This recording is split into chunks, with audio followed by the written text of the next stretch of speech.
Hey everyone, just doing a quick replay of a Legacy practice room match against Nakazangu Kurai, who I think just plays an awesome Hypergenesis deck with all sorts of crazy fat and utility creatures, and boy, I think it can come out of nowhere.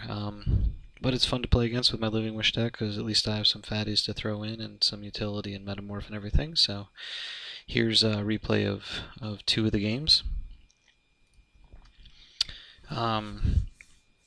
Pretty much it's a race for me in this game to find something I can get a hold of. He won the first one by hypergenesing into 4 or 5 different fatties while I had virtually 0 in hand, and then he swung next turn Annihilator 12, and that was all she wrote. But in this one, since I immediately went for the Metamorph and then Thrastodon,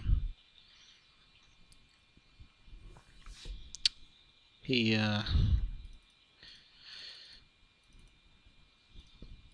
excuse me, didn't have much. Now, after a couple turns of draw go, I figured, well, if he kills the Thrastodon, he's got to block with a Realm Razor, and that gets my lands back, so at least I can go off from there. So I figure I'll start hitting with the Thrastodon. When he takes the first one, that, made me a little more confident, so now I've got another Ulamog in hand, so if he does surprise me with another Cascade into Hypergenesis, at least I can bounce that guy down. But I'll get my lands back, then I can crop rotate into, Caracas or Mazavith to hopefully stave them off a little bit.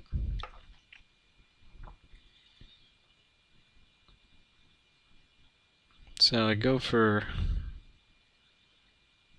Garruk this time off the Cradle.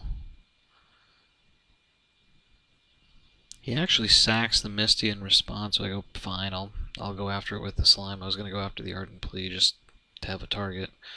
Wanted to have something with Death Touch on the board in case he end-of-turned Violent Outburst, and then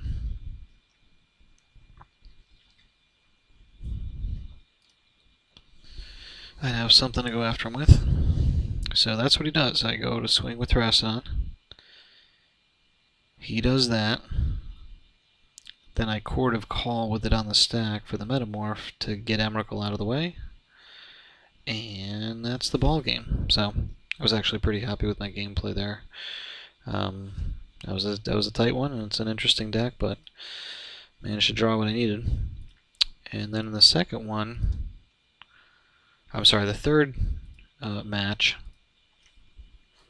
somewhat similar play out, except he got going a little more. And then he's added a couple things to the deck that I think are improvements, although one I'm not sure of, because I think he may have gotten a little cute, and if he hadn't done this, he probably had me sewn up. So I'm kind of surprised he did this. Now I go for Tabernacle there, just to prevent him if he does drop, 10 creatures turn 2. At least I can drop the Tabernacle and make him, get rid of a bunch of them. If not that turn, then the next, if he's, pitching Spirit Guides to pay for it. He doesn't, so I just start to throw out creatures in hopes of being able to either, draw into a Wish, Cradle, Rotation, anything to get a Cradle down, and then I can Ulamog and really put the pressure to him and kind of force him to Cascade. But then he does something I hadn't seen, which is actually hard cast through the alt cast a Bringer. I start, getting in there just because he's low enough. I want to put the pressure on. I can't give his deck more time. So I start swinging with the Nesties. He wisely does not swing back, because then I could crack in for a bunch. This is one I hadn't seen before. He cycles Decree of Silence. I don't think I've ever seen that in Legacy. Counters my Garruk, which sucked. But I hit him down to 6. So I'm whittling away, but he's still drawing off the Bringer. So I know I don't have forever. And here it goes. So he puts out Emrakul, Progenitus, Archon with a Bringer in play. Yeah. Now I draw the cord, which is clutch. Get the Garrick back by, the interaction with Eternal.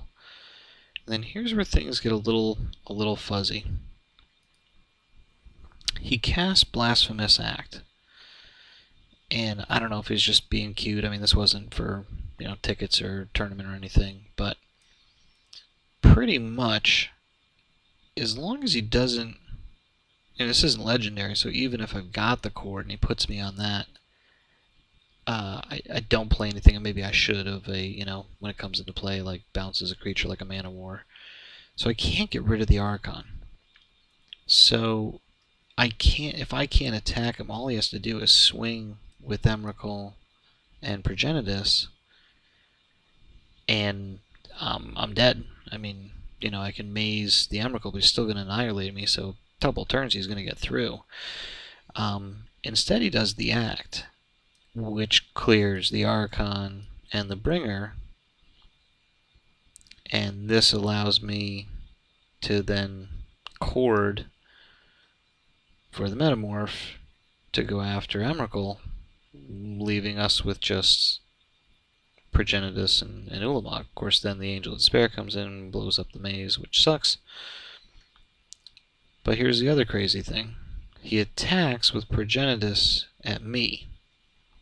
Now Garrick's at 4. He's at 3 with 1 blocker, and I've got Ulamog. So I'm not the best line of play of Reasoner, but, I'm thinking if he attacks Garrick, chumps the Angel, and then at least he's got 1 more turn, because here he's just dead on board. At least there, if he attacked, took care of Garrick, or heck, just, angeled Garrick,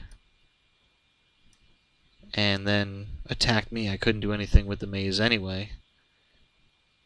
So, I don't know, and then he would have had the chump blocker here and would have attacked me down. I'm just surprised at that line of play. It seems like, again, I'm no pro player, but seems like kind of the worst line of play. So I just go for it. I'm like, if he can screw me out of it, but he chumps, it's not enough, and that's the match.